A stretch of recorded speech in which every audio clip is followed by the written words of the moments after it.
Hello everyone, this is Sam. I've got Jack here today for your part 2 of your story. Hello. Hello. This is the induction because some exciting news. You're going to be co-hosting with me as well. So Jamie's going to jump in when he can, but he's got a lot of other things going on at the minute. So you've decided that you would help me when you can, which is very good of you. Yeah, why not? Yeah, I've got some exciting guests lined up for both of you and Jamie. So awesome. Yeah, welcome aboard. Yeah, pleasure. Are you looking forward to telling your part 2? Yeah, I think I'm more anxious about this one than what I was for the other one. I think the other one, part 1, I spent most of kind of last year telling that story and speaking with British Heart Foundation and various sort of newspapers and whatnot, and I got quite comfortable with telling that one. Yeah, because you told it before you. Yeah, exactly. Yeah. Whereas this part, I don't know, it's a bit more personal. There's, like I said, there's plenty of people that know it. Yeah. I have opened up to quite a few people about it, but what I like about you got the same sort of mind frame as me. Whereas you've had a rough time. Yeah. You've now come out the other end. Well, as far hopefully come out the other end. And you're using your story to inspire others to change their life around, which I'm very passionate about. Like you know, so I think where I was at, I think I said to you last time, but I think about a point in my life now. I spoke about it earlier today, but I'm kind of making adjustments in my life, and I think this has been kind of a turning point for me, I think. Yeah. And I think it is this time to really start sort of doing what I'm passionate about. Well, I said to you last time as well, if you can go through all that crap and then use it to your advantage now, then you didn't go through it for nothing. Yeah. You know what I mean? And I think that's generally what life is about. If you've been through a rough time and that, then inspire others to do better for themselves. Yeah, I think so. That's what it's all about. It is an incredible story. I had so much feedback from your first one. Yeah. If you haven't listened to that, guys, go and check it out. It's on Spotify and it's on YouTube. DareToTalk. Jack's part 1. This will be part 2. Thank you. Jack, welcome back and welcome to the team. Yeah. But more importantly, right now, the rest of your story. The first part of the story, we left you at the bench where you decided that. Well, you tell it. Yeah, so I think it was 2012. I got to a point where I was I meant to do earlier, but I was fixated on death. So I had obviously this. There was no diagnosis from the hospital, but I think I naturally assumed the worst as to what had happened to my dad, that I would have inherited it. And I think I felt like a loss of control. I felt I was out of my hands. I was going to drop down dead any minute. Didn't know what to do with myself. So I let myself go. I become a social outcast. I was, I was still at uni. But like you said before in the first one, you were suffering from a major health anxiety. Yeah, that's correct. Yeah, massively. I was, like I said, I let myself go. I put on a load of weight. I wasn't really going out. Didn't have many friends, and I just found myself in this rut. And I figured the only way that I could get back some sort of control on that was to end my own life. And that was how I ended up at the bench. But as soon as I got there, I just couldn't do it. I found myself. I don't know, thinking about family, thinking about loved ones, and I couldn't bring myself to do it. So that was literally from that point. I had to make some changes, and I set myself some targets. It was literally I got myself home, and I sat at home, and I thought, I need to sort of set myself some goals. And went from there. So that's when you got into all your running. Yeah, so I got on the old the Google machine, and I think the first thing I'd done was I googled for like a local therapist, someone that I can go and talk to. Yeah, and how did you find that? It was just through Google. I googled. Now, how did you find the therapy then? Would you recommend that to anyone else? Massively, yeah. I think at the time I wasn't prepared to talk to anyone close to me because I didn't really want them. I wouldn't say embarrassed, but that was more. You worry as well. I worry. I didn't want anyone to sort of take ownership of the fact that I wasn't feeling right, because I knew it was very much my own thing that I had. That's why personally, and I know what you're saying, you didn't want to talk, and I've been there as well, but that's why I think personally it's so important for people to start talking at the beginning before it escalates into all their feelings in your head. No, I totally know that. But it helped me, and they really helped me through a tough time, and I swear by that. I think that was the right thing to do, was to talk about it and talk openly. The more open you can be, the better, because you can get more benefits back from it. So running was what I kind of drifted towards. I remember going out for my first run after I piled on a load of weight, and I managed a mile, and I ended up with shin splints and struggling to breathe, and I was in a right state. And but I was fortunate the fact that I had I'd always had through my growing up, I'd always had this real good resilience, which I think I get from kind of my mum's side, like athletes and sports people, and all through my family. My brother's fit as a fiddle, and always been into running as well, so I naturally drifted towards that. But I don't know, in my head I thought, no, even though the state that I was in just from doing like 1 mile, I thought, no, I need to focus on something in the future. So I googled like local runs or like 10Ks or something like that, and in my head I thought, oh no, I can do 6 miles, I've done 6 miles before. So I thought, well, what's one step more than that, and half marathons. So never run that distance before in my life, but there happened to be a local one, which was the Ipswich half, and that wasn't till a little bit later on in the year. So I thought, yep, there we go, job's good, and I'll have that one.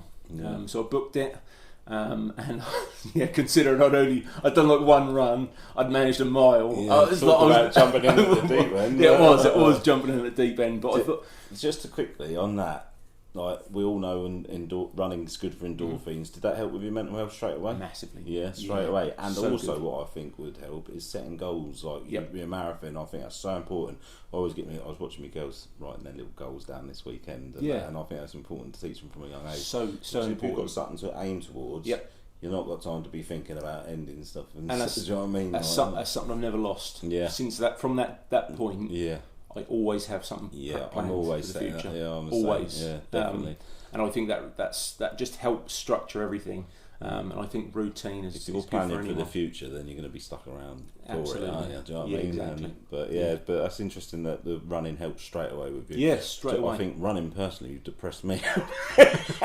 And this is the important message I want to sort of get across, right? Yeah. That helped for me. Yeah, I'm not saying to everyone. Yeah, whereas I go to the cold water, but then that's the other thing. Now we're pals and that. I'm sure I will do a bit of running to support you once in a while, and the people you hang around with, and totally. But yeah, I running. I try it, and it's not for everyone. No, but I'm not saying I want to like it. I want to. I want to, but I will do it with you in support of you soon. You have my word on that. Awesome. Yeah. All right.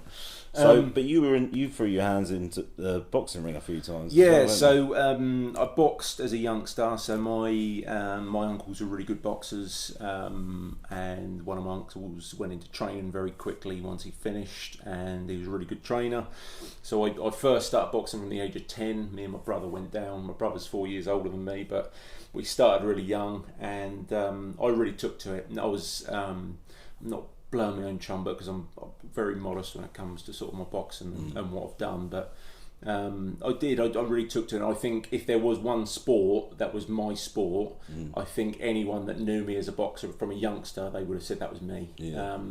But I fell out of love with it, as youngsters do. They do a period with one thing and then they want to move on to something else, and rugby was what I fell in love with because that was what I was doing at school. That was what all my mates were doing, and I got fed up with travelling away to smelly, sweaty old gyms all the time and getting beat up. That's what we were saying a bit before this. I think where you make a mistake when you're younger, I think everyone's done it. Instead of focusing on one thing, we want to do everything when we're younger, don't we? And we get distracted. So I always saw that, because I never really achieved a lot as a rugby player. I loved it, loved the sport of rugby, but I wasn't great at it. I played at a half decent level all through school, and then just stopped playing once I got to uni.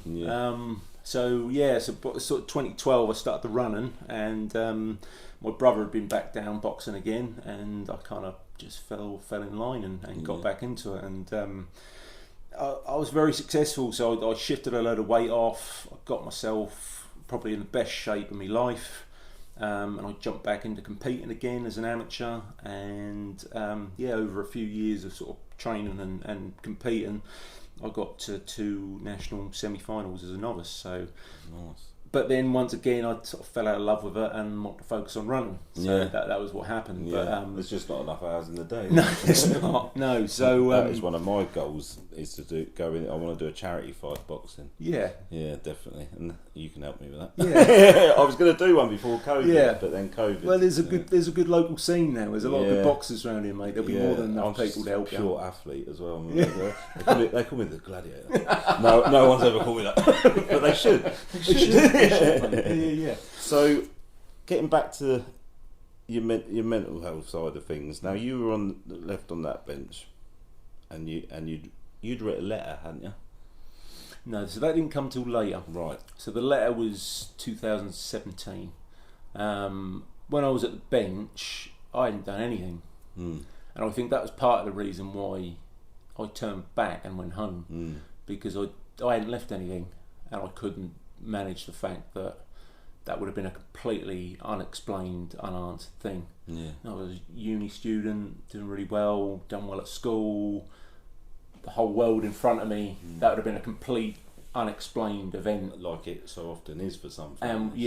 And would have totally, that would have just ruined, especially my mum. That would have completely destroyed her. I couldn't do it. I couldn't do it at all. So that was that one.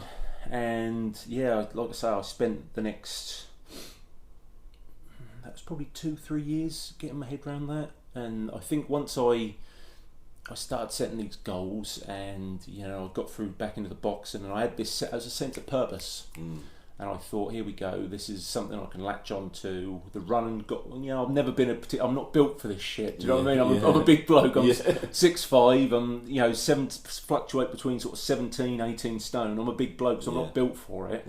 But I love it, and I love the feeling that I get from it. And I think just sort of flashing back, there was something that happened that I always get reminded by when I am running. But that was back at school, and like I said, I loved playing rugby at school, but I was never one of the best players. I was never a superstar, but I was always there. I always trained hard, and I was naturally athletic, so I always made the teams and whatnot. But there was one year where I didn't make the sevens team. Now, I didn't even fucking like sevens. It's a faster game. You got to run a lot more, but there was something inside me that really got pissed off that I didn't make the 7 squad, and I got a little bit of shit for it as well. So stubborn. Yeah. So there was a few people, and they said, "Oh, well, you can't run, Jack. You're not a very good runner." There was in my head something went, "Fuck I'll you." show them, actually, and that day, so if you weren't in the sevens team, you then went into athletics. Yeah.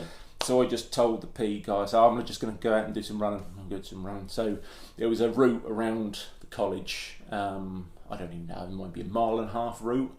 And the cross country was, I think, 2 laps. And they were training, the sevens team were training right near a point on the loop, so they'd see you run past every time. Now, I think I ran round about 4 or 5 times, and I think it was on the 4th time round the coach actually turned, because everyone else was like, "Fucking hell, Jack, keep going." And the coach turned around and he just went, "Good effort, Jack." And that was it. That was enough. That was enough. That was a bit like, fuck you. Like, I can do it. Yeah, you're telling me I can't run. Yeah. Well, actually, and that was that day I realised, actually, I've got that resilience in me. That's something deep rooted. And that's what led into me. Yeah, I'm like that. Someone said to me, "You won't be able to go and see every day for a year." As soon as someone said that, there's no way I wasn't going to. I'm doing it. And at the end of it, like that. Yeah, exactly. Yeah. Totally, mate. Totally. Right. And I think, that's what carried me through. And I done my first half marathon in 2012, 10-year anniversary this year. Ipswich half, and they were based at Northgate at the time. And the last little bit of the course, so you do a loop of the athletics track, and I had my nan and granddad come up for that as well. That's the new nan and granddad. Yes, so yeah. you were talking about in the first episode. So they came to Ipswich and they saw me do the run, and I struggled like fuck. That was the first half marathon. I really struggled, but I did it. I got through it, and it's from that point I've sort of done that. What's next? Yeah.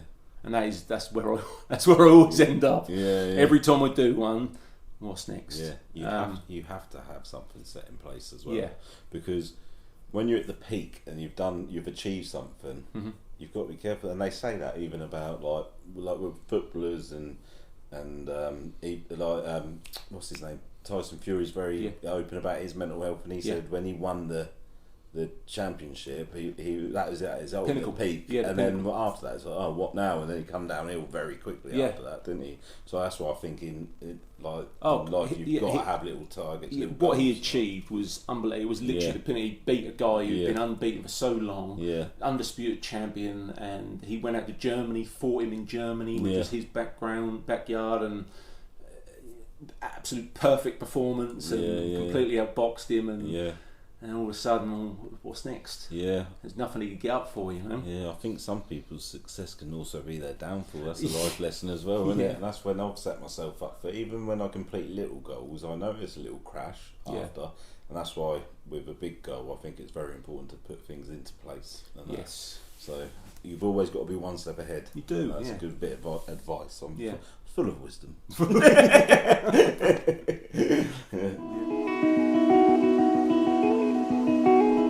Back. So you've completed the half marathon. What happened next? So the obviously where I was at, I was in a much better place. I was exercising regularly. I was doing the boxing. I was running. I stripped a load of weight off. I was in a much better place. And finished uni. So that was the big one. Managed to work my way through that. And graduated, and then went out into the world of work, and for about a year I struggled like fuck to actually find anything, which was a nightmare. As a similar thing that's sort of found, any sort of graduates today, and that's just really difficult for anyone to pick you up, because although you have a degree, which is what a lot of places are after, you'll look at your CV and they'll be like, well, you've got no work experience, and I'm like, no, of course I haven't got any fucking work experience. I've just spent fucking years in education. I've got a bit of part-time experience. Need someone to give me a job. Yeah, it's like give me a chance. You might fucking work. So I struggled, and eventually I managed to get employment at Sixth Form College, which was I'd only been open a couple of years in Ipswich, and they gave me a chance for an internship there, working as a media and performance technician, which wasn't particularly something I'd really done before. I'd done a little bit at school, done a little bit of drama at school. It's just, it was an interest, and I needed a job, so I thought it might be interesting. So I did. So I went all in and worked my arse off for a year, and managed to get a permanent position. So I got a contract, and I was all set. I thought, wicked, here we go. So that, coupled with all my training, my running, I was good. Like, I was in a much better place, making new friends, going out again. Do you know what I mean? It was all good.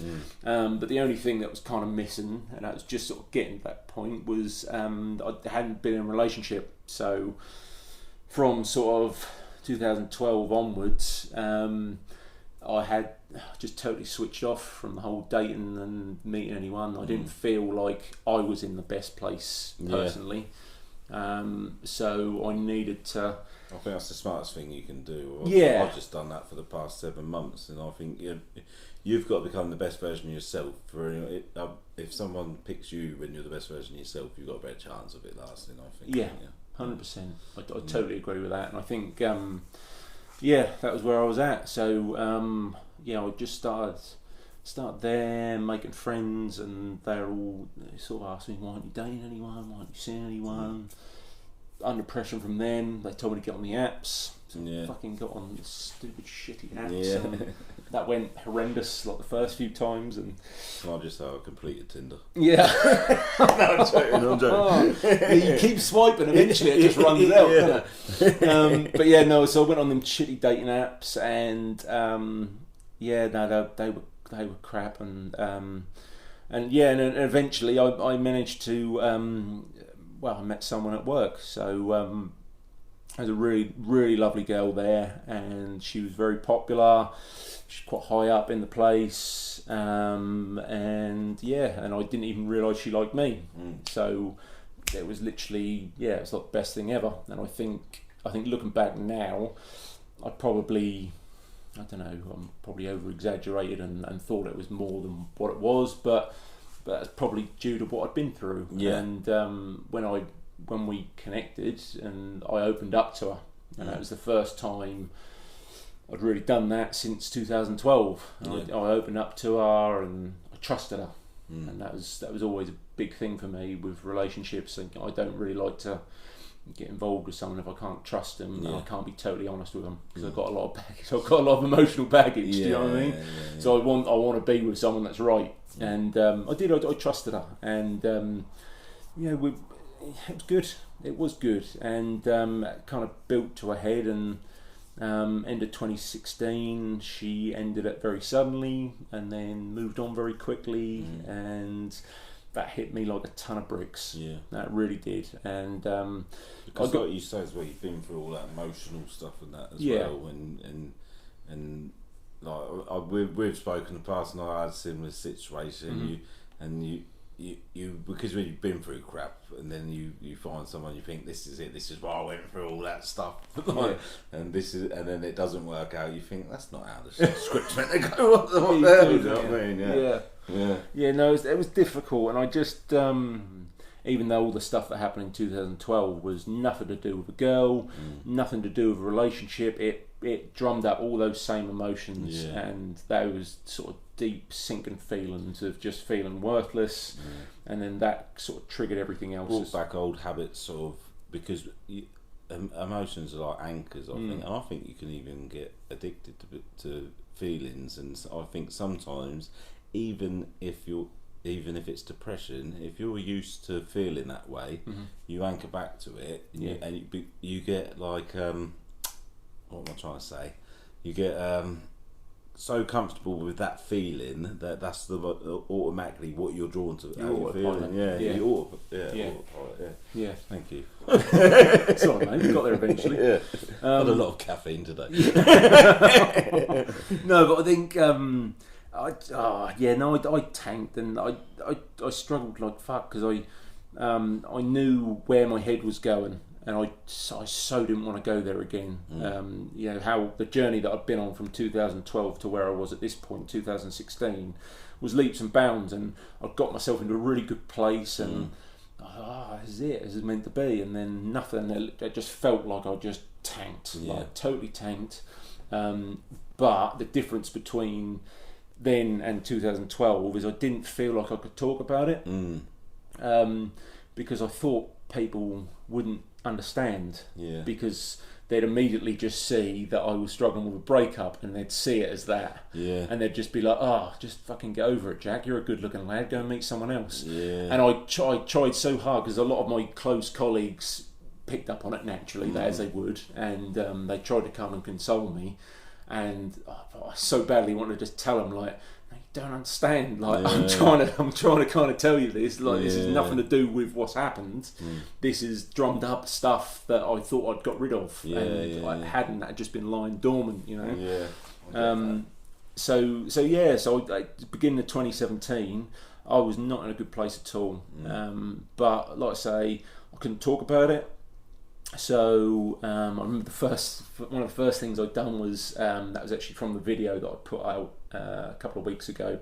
I plonked my camera down at home, and I had the intention of wanting to talk and sort of talk about what I was feeling, what was going on in here in my head, and trying to, I don't know what I thought I could do, like maybe watch it back and sort of analyse myself and be like, oh, you idiot, like sort your shit out, and maybe that would have inspired me. But I put the camera down, and I couldn't talk. I just sat there, and I was like, I can't fucking do this. Like, oh fuck.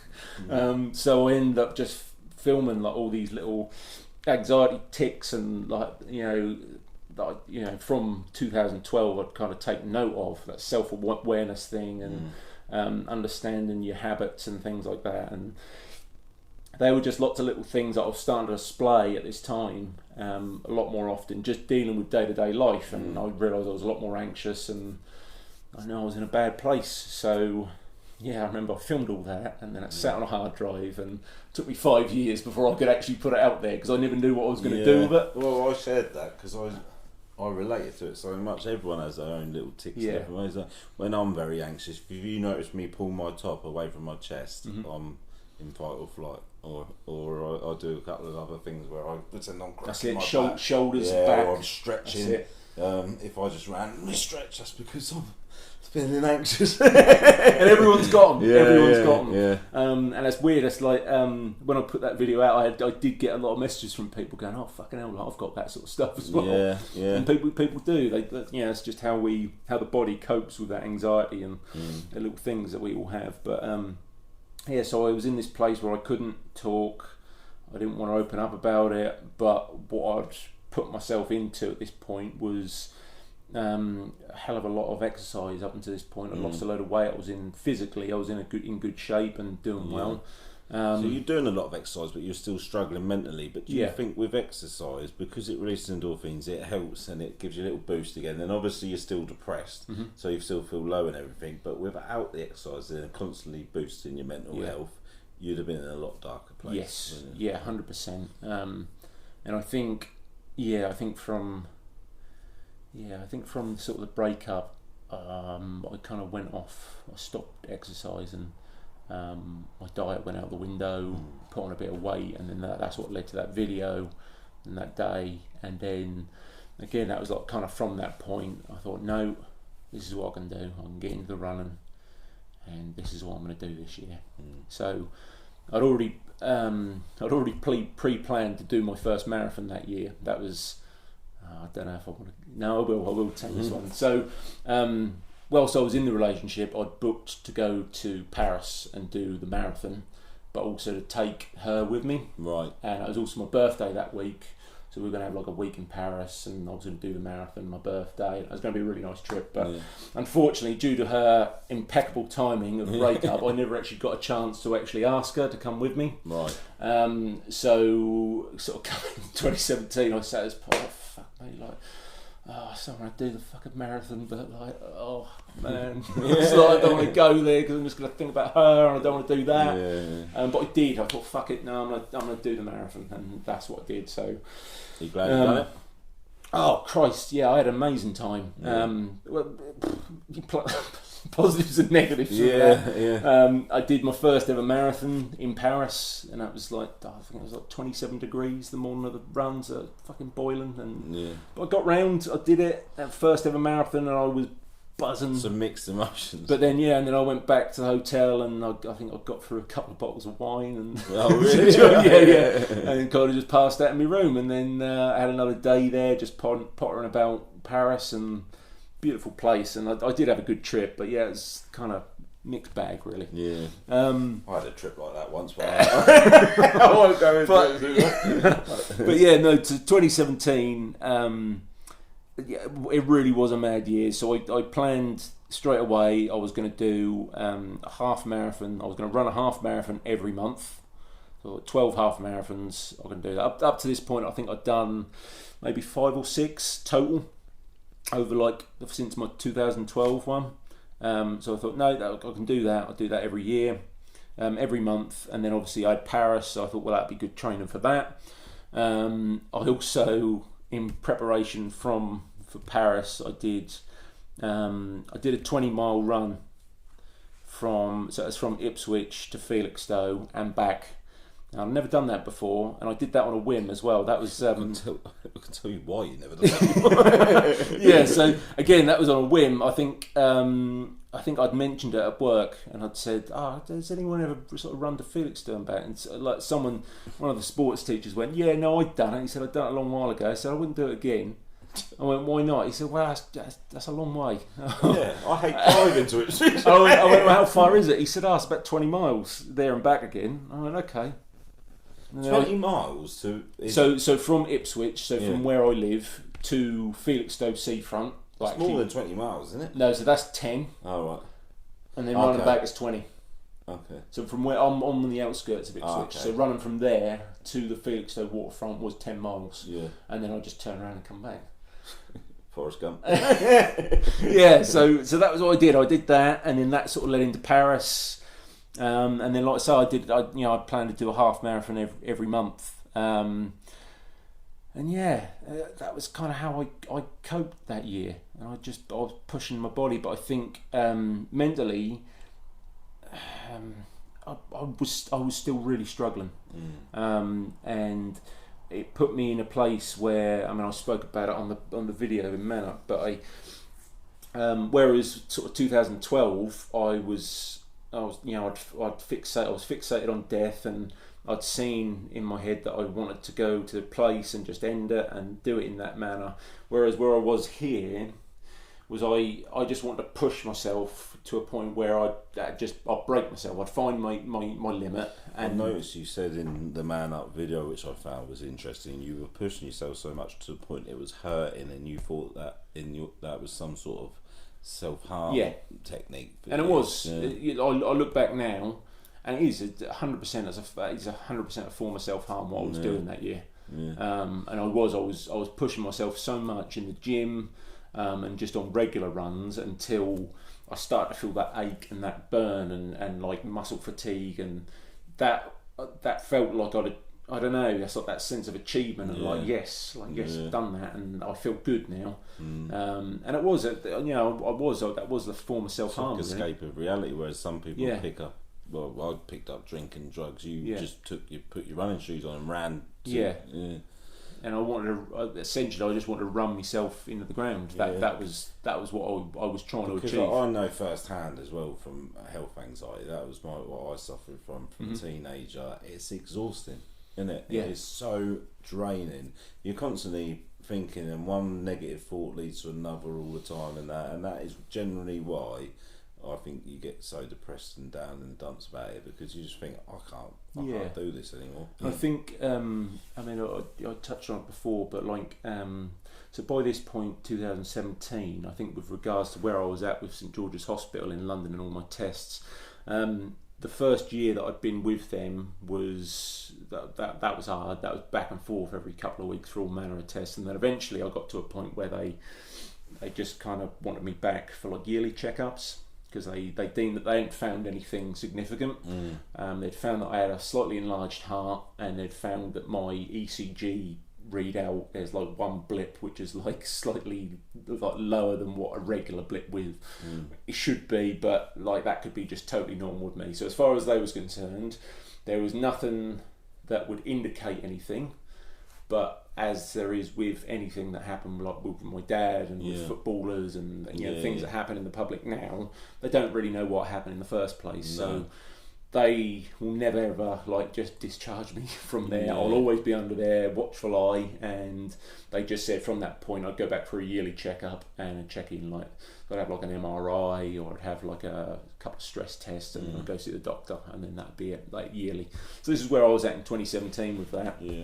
But I remember I was like... Can I just ask quickly, do you still struggle with health anxiety, or have you got tools that deal with it now? No, so... Well, this is kind of what I want to touch on actually. So early on when I was going to the doctors, they kind of give me a rough guideline around sort of sudden arrhythmia and this kind of sudden cardiac arrests that occur. And I just remember them saying there was like an age range between when it's most common, and I remember that the cap off point was like 40, and I remember at the time, and even to this day really, I still kind of think like that, but they capped it off at 40, and so in my head just went, right, I've got to make it to 40. Get to 40. Yeah. and that fixated on that, Yeah. and that led to some awkward conversations, some kind of moments with friends and colleagues and whatnot, where people would sort of ask, how old do you want to live till, and they'd go round and get to me. Yeah, because that question got asked you at a...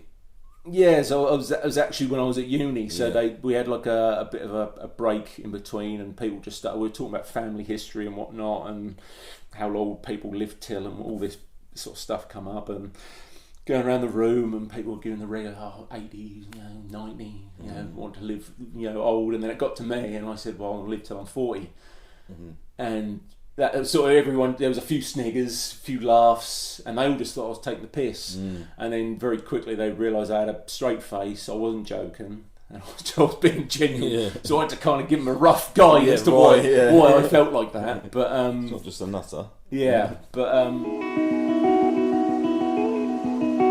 welcome back. So this is the final part of this coming to an end now. You were just talking about... I was telling my class at uni about wanting to live to the age of 40, and they all kind of laughed at me. But I was very much serious, and that was kind of even where I'm at now. Like I'm only 32 now, but I do still drift to that point of thinking, well, I've got 8 years, and that's quite. A lot of people see that as quite dark and quite. But I don't. I kind of see that as quite a good thing. Yeah.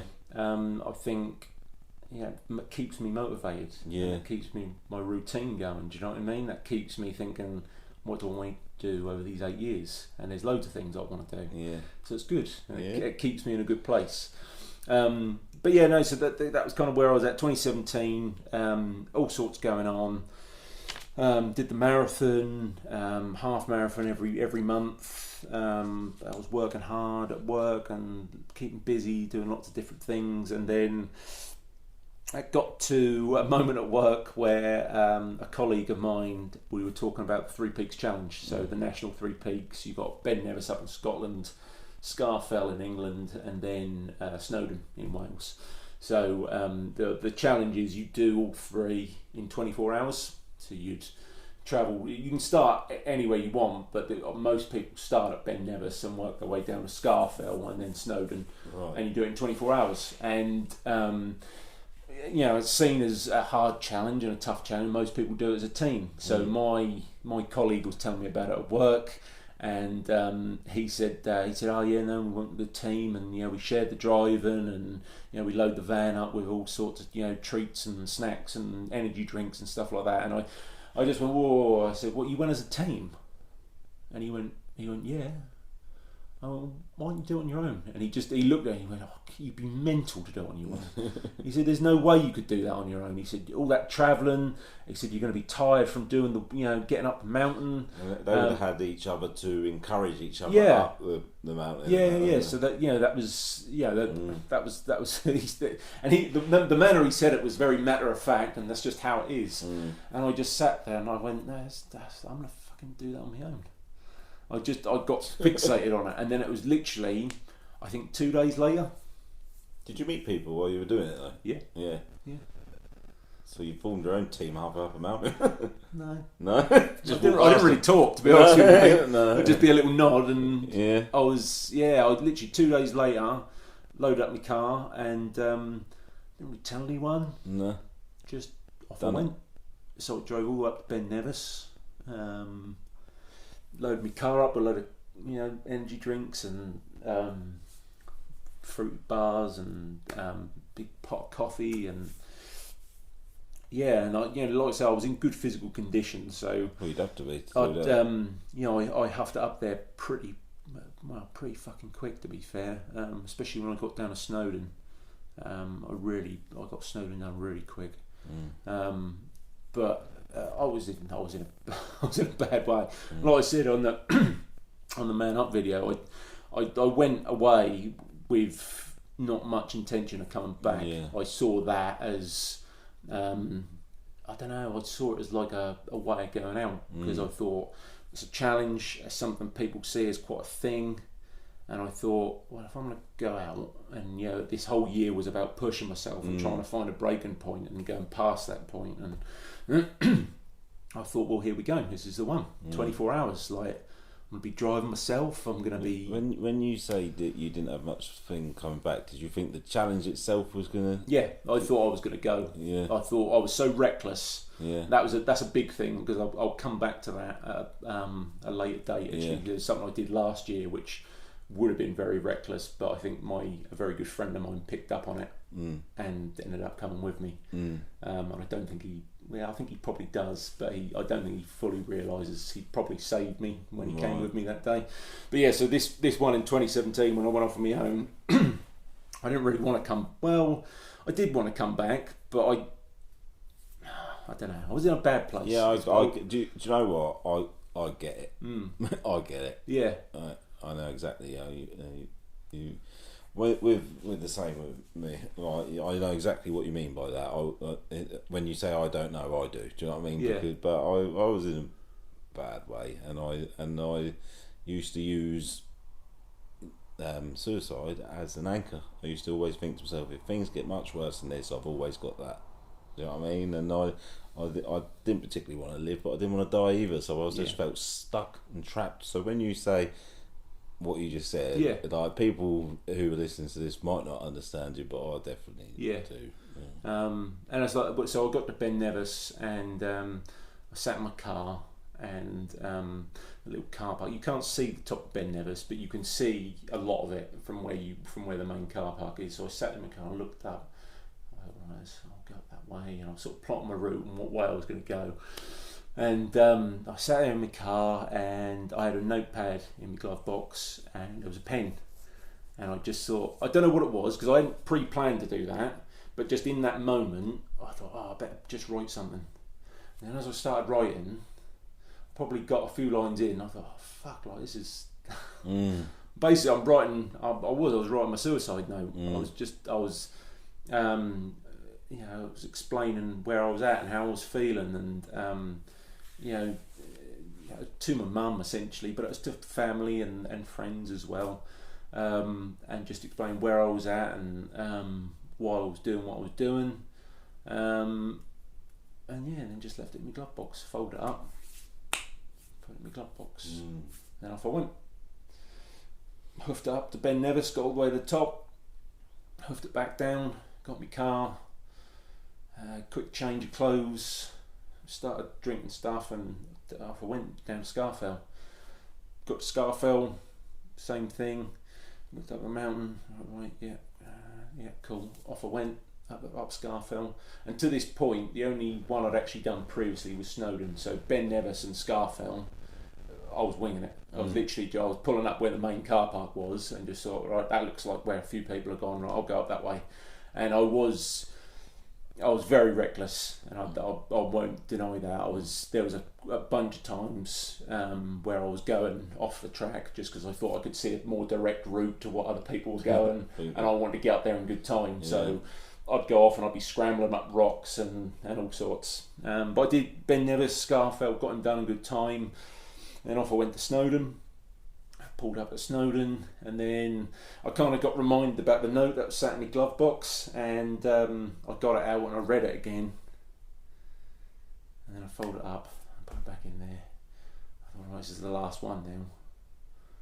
So I paused for a minute. I thought, what am I? Is this it now? Is this the last one, kind of thing? So off I went. I went off. I think I went on the pig track at that time. But there's a point on the pig track where you get to like a fence, and you can actually cross that fence, and you go up. That's like a joining mountain called Crib Goch, but that's free climbing essentially.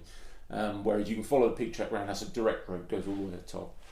But Crib Goch was like essentially proper climbing and scrambling rocks and whatnot, and there's no clear pathway up it. I got to this fence and I looked at it, and I saw there was like two young lads. They sort of hopped the fence, and I said to them, "Oh, where are you guys going?" And they went, "Oh, we're going up that way." And I just looked. I went, "Can I come with you?" And they went, "Yep." And so off we went. But I ended up leading essentially. Like they were there, but I was just a man on a mission. And I got up to the top of Crib Goch and left them behind me, that there's a part of Crib Gog where you're traversing across. I don't know. That's probably half a metre where you're scrambling across. One side you've got a sheer drop, and then the other side that's more of a slope drop. But you're done if you go down that. And I remember I got to that point. I sort of stood there and I just looked round. Fog was drawing in, so it was getting quite dangerous. Visibility wasn't great, and I don't know. Sounds pretty fucking dangerous. Yeah, it was. Yeah, it was dangerous. But I stood there and I just kind of looked around, was aware of my surroundings and whatnot, and then I just cracked on. On I went. Like I said, fog came in. That's dangerous when you're up the mountain when there's when fog comes in. 'Cause your distance perception isn't great. But I got to the top of Crib Gog. There's like a pillar at the top of that. Right, and then from that point there's a track that takes you all to the top of Snowdon. So got all the way to the top of there and done it in, I can't even remember my time, but well under 24 hours. Right. So I've done it. Do you think you smashed it so much because you just didn't care? I didn't care. You were in that frame of mind. Yeah, I did not care. And like I say, I was incredibly reckless. And I totally would not recommend anyone go and do that. On their own, but certainly on their own. I'd recommend everyone goes and gives at least one of them a go, because I think as a team activity it's amazing. Or go as a couple or go with a few mates or whatnot. That's perfect. Perhaps that could be one of our group challenges. Maybe Snowdon's a good one. But on a better, what would you feel like going back there now? Would that bring Snowdon? Back so, any of them? Like... So from that one, I went and done the National Three Peaks last year. So I went with a group of mates from work, and my mate Stokesy, he did it in memory of his mum for pancreatic cancer. Right. So we didn't do it all in 24 hours because, well, Stokesy's a bit of an old boy, but he did, bless him. Yeah. We did it over like 3 days, and we made like a tour out of it. So we started. How was that for you going back? Good. Did you have any like? No. Do you remember the first time? Yeah. Yeah, and I told all of them. Yeah. About the story. Yeah. But I was in a good place with these boys. They're we're a real close knit group, and I'm in a good place when I'm with them. I want to do one of them with you. Do you? Yeah, I do. Yeah. Yeah. I'm saying it right now. Yeah. I'm actually going to do Snowdon next week. Again. Oh shit! No, not. I've done Snowdon like 5-6 times. Yeah. I'll tell you what. Me and you, we'll climb one of them. Let's do it together. Yeah. All right. I promise you that. I promise you. All right. That. Yeah. It's a deal. So I've done Snowdon, got back down to my car, and then just went home. Yeah. And it was as plain and simple as that. No one really knew what I was doing. What did you do with that note? I kept it. So I kept it for, I want to say 2-3 years. And I kept it folded up. I didn't stay in my glove box. I think I put it in my drawer at home in my bedroom. But I kept it. And then I just got rid of it one day when I was in a better place. I haven't ever said this on, but people in my recovery know. But there was one time because when I was actively drinking and using, there was a stage where I was doing it every single day, and I'll go into that another time. But I woke up one morning, there was a note with all blood on it, and I was reading it. I was very confused because I used to be scared to fall asleep, so I'd keep myself awake, and I had sleep deprivation and that. Yeah. I read this note and I thought, I need to find this person, they need help, and it took me a couple of days to realise that I was the one that wrote it. That's how dark it was at the time, man. And I kept that for a while as well. I thought I need to get rid of it. Yeah, I did. I kept it for a few years, and just at the time, so I got myself home, and I went to work the next day. Yeah. Like nothing happened. Like it was nothing. And you must have ate. Yeah, I did. And I didn't. I remember at the time I didn't post anything up what I was doing on my Instagram, and I didn't really tell a lot of people. But over the coming weeks, I just started drip feeding it out and letting people know. One thing I just remembered actually from that year. What were we doing for time? You're all right. Go for it. One thing I do remember from that year is I started to suffer from insomnia. And I really, really struggled with my sleep, and I think I don't know whether it must have been, it was tied in with every the way I was feeling and everything that was going on, but that was hard because I think that all tied in with me wanting to break myself and push myself, and like trying to do things on very little sleep, and I'd go to the gym in the early hours because I wasn't able to sleep, thinking that would... Sleep deprivation really messes with you, and it enhances your mental health problems. Yeah. It like massively. It Yeah. exaggerates and everything. That like was sleep. that was the one thing that I hated about that year was my sleep, and I could not. It took me a year just to get that under control. Yeah. To be fair, Meditation's very good for that. I find very, very good. Yeah. Like sometimes I find it very hard to slow my brain down. And sometimes I have to give up and accept the meditation isn't working. But I do find if you with anything you practice something a certain amount of times and you get better at it, and that's the same with my meditation. And I always put on, even if it's a 10-minute guided meditation in my ear on YouTube before I go to sleep. I find that helps a lot. And there's certain teas like camembert, not camembert, that's a cheese. Camembert. I'll have a bit of cheese before that, but not these days. No, I get you. But yeah, no, I always struggled with that, and that took me a while to get my head around that one. But I think that got better once kind of this exercise and pushing myself started to peter out, and once I got that more under control, don't get me right, I never stopped. I was always still training, but the kind of the drive and what I was pushing myself to, that died off, and I got myself into a better place. Don't get me wrong, that took me a long while to get over what happened with sort of end of 2016 and the relationship breakup, but where I'm at now, I mean, that did take me a while, but I'm in a much better place now. Yeah, and I know you'll be alright as well, because the same thing as in recovery, the same goes for mental health. In recovery, the 12th step is to talk to other addicts and that, and help them through it, so you don't keep it, you share what you've learned, and that's what we're doing with Dare to Talk. We're gonna talk to people with mental health problems, talk to people that are suffering, and help them out, and that is the key, I think, to getting better yourself, is helping other people in the same who have been in the situation that you've been in as well. So I've got no doubt that you're going to be absolutely fine, my brother. But we are coming to the end now. I want to thank you for coming back on and sharing your part 2, and your part 2 inspired me. Your part 1 and 2 inspired me so much. That is why I've asked you to be part of the team, and I look forward to, because you're just as passionate as what I am about mental health and helping others, and I look forward to the things we've got planned for the future, because it's exciting stuff coming up, isn't it? There is, mate. No, it's we've got a good year ahead, I think. Yes, we have. Jackie boy, thank you very much for your part 2. That is brilliant.